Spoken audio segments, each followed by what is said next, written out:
A single cotton bed sheet, soaked in cold water and wrung out until it stops dripping, will drop the temperature of the room behind it by 15 degrees Fahrenheit in under an hour. The physics is called evaporative cooling. When water evaporates, it absorbs heat from the surrounding air. A wet sheet hung in front of an open window turns the entire window into a heat exchanger.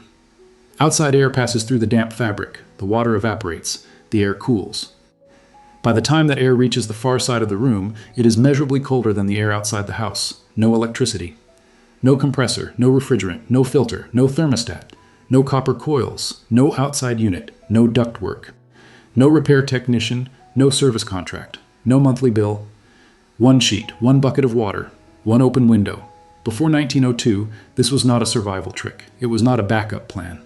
It was the primary cooling method in every American household. From the stone houses of Boston to the sharecropper cabins of Mississippi. The Egyptians used it 4,000 years ago. The Persians built entire cooling towers around it. Americans used it through the hottest summers in recorded history. Without losing a single life to heat in a well-designed home, then someone figured out how to sell you the same cold air in a metal box for $6,000. The American HVAC industry generates $130 billion a year. That number covers installation, repair, replacement, and the energy consumed by air conditioning units in every home and business in the country. Globally, the figure exceeds $240 billion. A central air conditioning system for an average American home costs between $5,000 and $15,000 to install. The average lifespan of that system is 10 to 15 years, which means every homeowner is expected to replace their cooling system 2 to 3 times over the life of a 30-year mortgage. That is between $15,000 and $45,000 spent just on the equipment. Then comes the electricity. The average American household spends between $400 and $1,200 a year cooling their home during summer months. Over 30 years, that number lands between $12,000 and $36,000. Added to the equipment cost, a single home spends between $27,000 and $81,000 on air conditioning over the length of a mortgage. Then comes the repair. The average air conditioning service call costs between $300 and $800. A new compressor runs $2,000. A refrigerant recharge runs $400. Most systems require professional service once or twice a year. Over 30 years, another $5,000 to $10,000, the grand total. An American family pays between $32,000 and $91,000 over the course of one mortgage to cool the same house that their great-grandparents cooled for nothing. The wet sheet system has no installation cost. No maintenance schedule, no compressor, no copper, no refrigerant, no service contract, no filter replacement, no monthly payment, no electricity draw, no warranty dispute, no failed part, no contractor appointment. It has a sheet, it has water. It has a breeze. It cools a room by 15 degrees. It always has. The reason you do not use it is not because it stopped working. It is because a $130 billion industry cannot exist if you do. Every dollar you send to the cooling industry is a dollar extracted from a problem that was solved before the light bulb was invented. The entire business model depends on one thing that you never find out: the air was always free. In 1902, a 25-year-old engineer named Willis Carrier designed the first modern air conditioning system for a printing plant in Brooklyn. The goal was not comfort. The goal was controlling the humidity that was making printing ink smudge on paper. For the first 30 years of its existence, air conditioning was an industrial tool. Factories, textile mills, movie theaters. It was not installed in American homes. Residential air conditioning did not exist in any meaningful form until after the Second World War. In 1940, fewer than 300,000 homes in America had any form of mechanical cooling. By 1960, that number had jumped to over 13 million. By 1980, it was over 60 million. Today, over 90% of American homes have central air. This was not a response to rising temperatures. The summers of the 1930s were the hottest on record. The Dust Bowl years saw 110-degree days for weeks at a time. American families survived those summers in houses with no cooling equipment at all. They did it with architecture. They did it with shade trees. They did it with wet sheets. Between 1947 and 1965, American suburban construction exploded. Levittown, New York was built in 1947. Over 17,000 homes in 4 years.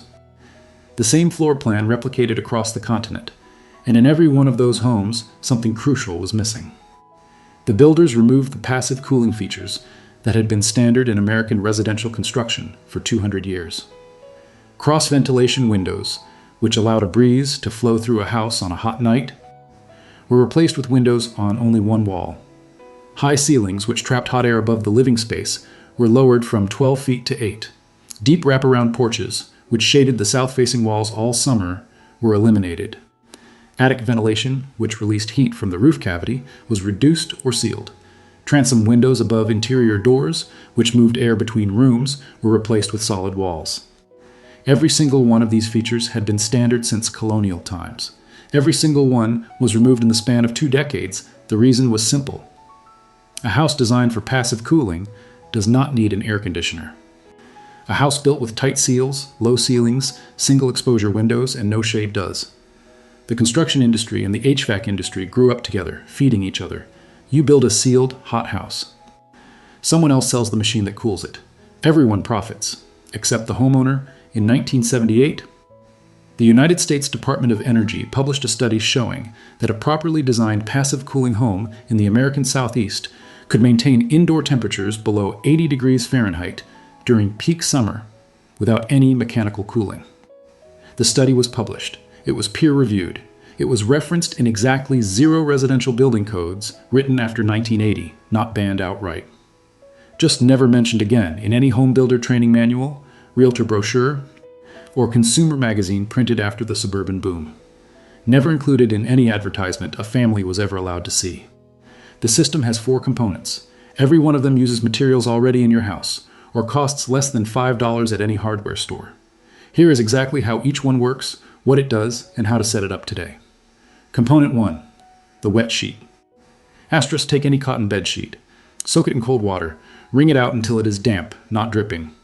Hang it across an open window, an open doorway, or a window fan. The physics is called evaporative cooling. Water absorbs heat when it changes from liquid to vapor. Specifically, every gram of water that evaporates removes 540 calories of heat from the surrounding air. That is a measurable, calculable amount of cooling. A single damp sheet in a moving air stream evaporates roughly half a gallon of water per hour and removes approximately 2,000 BTUs of heat from that air in the process. To put that in perspective, a window air conditioning unit rated at 5,000 BTUs per hour costs between $200 and $300 and uses 500 watts of electricity. The damp sheet delivers nearly half that cooling capacity for $0 and 0 watts. The best setup. Hang the sheet across the window on the side of the house facing the prevailing breeze. In most of the United States, that is the south or southwest.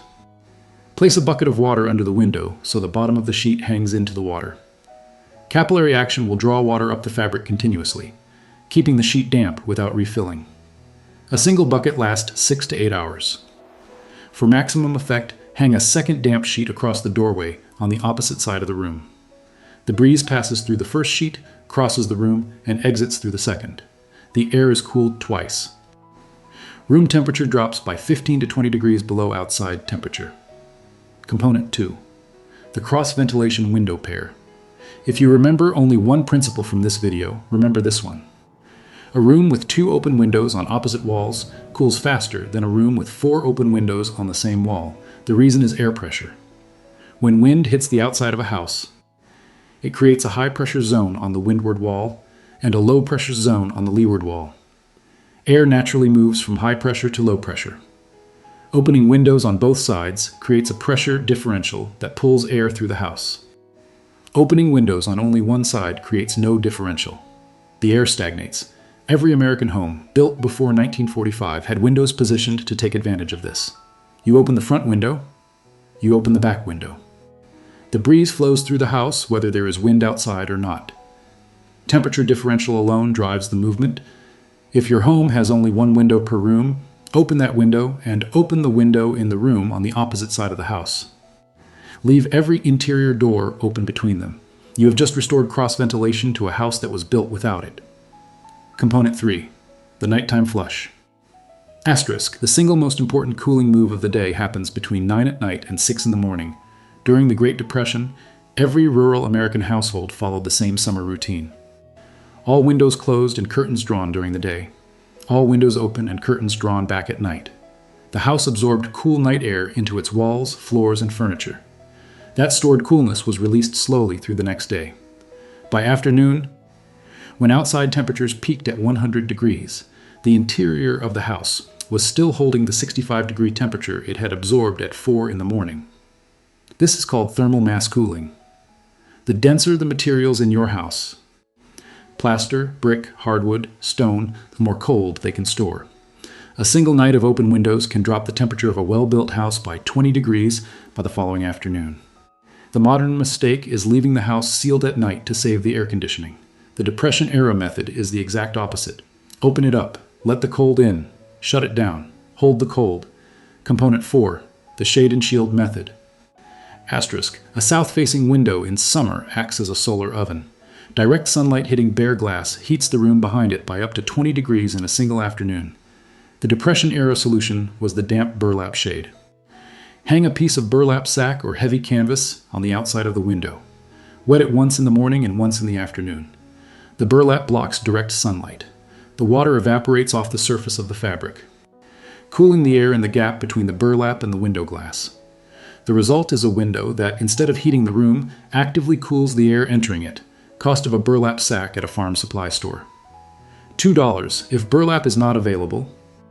A wet white cotton sheet hung on the outside of the window performs the same function. White reflects sunlight. Wet fabric cools by evaporation.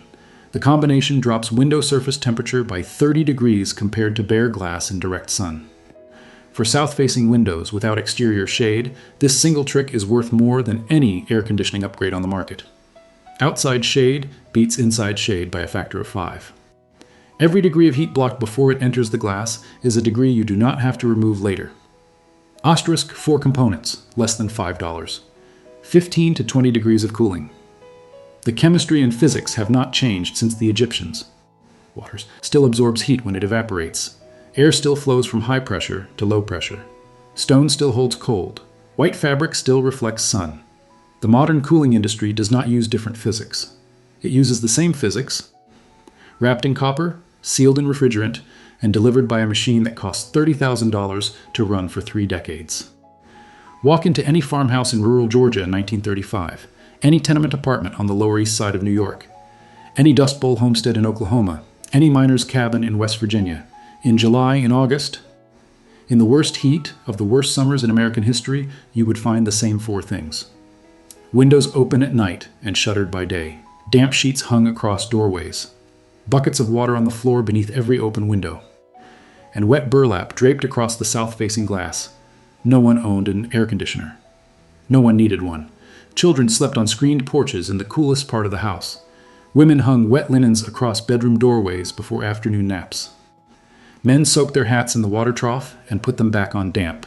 Every family, in every region, in every climate, had a working cooling system that cost nothing and ran on principles older than the Roman Empire. The Persians built wind catcher towers called badgers in the 9th century. Tall or vertical shafts that pulled hot air up and out of a building while drawing cool air in through underground channels. Some of those towers are still standing and still functioning.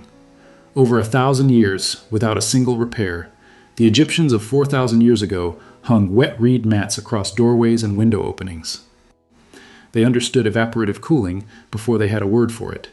The Spanish colonial homes of New Mexico, built in the 17th century, used adobe walls 3 feet thick. The thermal mass kept interiors below 70 degrees through 100-degree desert afternoons. Those houses still stand. Many are still lived in. None have central air. The knowledge is older than the United States. It spans every continent. It works in every climate, and it took one industry, one generation, and a reshaped housing market to erase it from an entire country. For less than $5, 1 cotton sheet, 1 bucket, 1 piece of burlap, and a pair of open windows, you can drop the temperature of any room in your home by 15 degrees. Starting today, no installation, no contractor, no electricity. The same physics that cooled American homes for 2 centuries will cool yours tonight. The complete system, including full room-by-room setup guides, window placement diagrams, and the exact Depression-era routines for surviving 100-degree heat waves is linked in the description below. It covers cooling, heating, lighting, water, and food storage. Everything your great-grandparents knew in one place. Tomorrow, this channel will show you the $3 fix that solves 90% of home plumbing problems and why the plumbing services industry spent decades making sure you would call them instead. Every product in your home once had a $0 version. They buried it. Now you know.